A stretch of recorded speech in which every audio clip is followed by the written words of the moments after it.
నటి అర్చన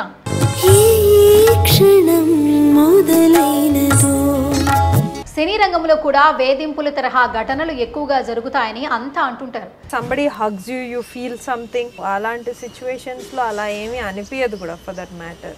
జూనియర్ ఆర్టిస్టుల నుంచి స్టార్ హీరోయిన్లుగా వెలుగొందిన వారు సైతం ఇలాంటి వారి చేతిలో బాధితులు కావడం దురదృష్టకరంగా మారిన ఘటనలు చూస్తున్నాం.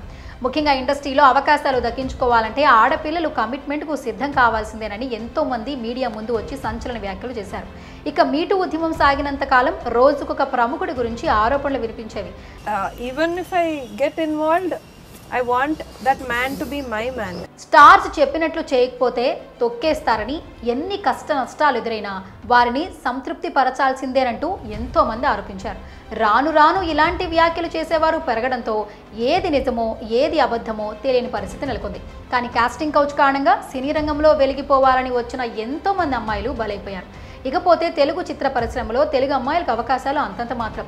అలా టాలీవుడ్లో ఛాన్స్ దక్కించుకున్న అచ్చ తెలుగు అమ్మాయి వేదా శాస్త్రి అలియాస్ అర్చన శాస్త్రి సీనియర్ దర్శకుడు సత్యబాబు దర్శకత్వంలో వచ్చిన నేను అనే చిత్రంలో హీరోయిన్గా చేసింది. తన గుడ్ లుక్స్తో యాక్టింగ్తో మంచి పేరే తెచ్చుకుంది. తరువాత ఈమెకు వరుసపెట్టి అవకాశాలు క్యూ కట్టాయి. తెలుగమ్మాయి అయినప్పటికీ కన్నడలో కూడా మంచి సినిమాలు చేస్తుంది. తరువాత ఎందుకో ఈ జోరును కంటిన్యూ చేయలేకపోయింది అర్చన. దీనికి తోడు ఎక్కువ శాతం గెస్ట్ అపీరియన్స్, సహాయ నటి పాత్రలే రావడంతో పెద్దగా గుర్తింపు దక్కలేదు. ఆ తర్వాత కొన్ని రోజులు ఏమైపోయిందో ఏమో ఎవరికి తెలియదు. తరువాత బిగ్ బాస్ సీజన్ 1లో తలుక్కున మెరిసింది. తనదైన ఆడతీరుతో ప్రేక్షకులను అలరించింది.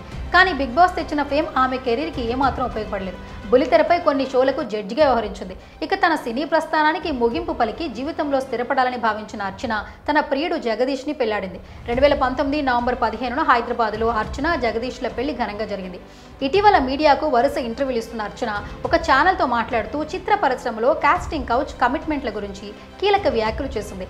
ఒక సినిమాలో బాగా నటించానని తనకు అవార్డు వచ్చిందని, అవార్డు ప్రధానోత్సవ కార్యక్రమానికి ఒక పెద్ద హీరో వచ్చారని, అయితే తన పేరు పిలిచినప్పుడు స్టేజ్ మీదకు వెళ్ళగానే సదరు హీరో నేను ఈ అమ్మాయికి అవార్డు ఇవ్వనని తేల్చి చెప్పి దిగిపోయారని అర్చన పేర్కొంది. మరొకరు వచ్చి తనకు అవార్డు ఇచ్చారని గుర్తు చేసుకుంది. తెలుగు వాళ్ళని సంకలు గుద్దుకుంటున్నామని, కానీ మనవాళ్ళని మనవారే అగౌరవపరుస్తున్నారని అర్చన ఆవేదన వ్యక్తం చేసింది. ఓ మలయాళ చిత్రం చేస్తున్న టైంలో ఓ స్టార్ హీరో తనకు మెసేజ్లు పెట్టేవాడని, వారికి తాను రిప్లై ఇవ్వలేదని, అమ్మకి చెబితే ఆమె బాధపడుతుందని గుర్తు చేసుకుంది. చివరికి రిప్లై ఇవ్వకపోవడంతో హర్ట్ అయిన ఆ హీరో తనను సినిమాలోంచి తప్పించాడని తెలుసుకుంది. అర్చన వ్యాఖ్యలు ప్రస్తుతం సోషల్ మీడియాలో వైరల్ అవుతున్నాయి. ఇంతకీ ఆమెకు ఆ టైప్ మెసేజ్లు పెట్టిన హీరో ఎవరు అనేది మాత్రం అర్చన చెప్పలేదు.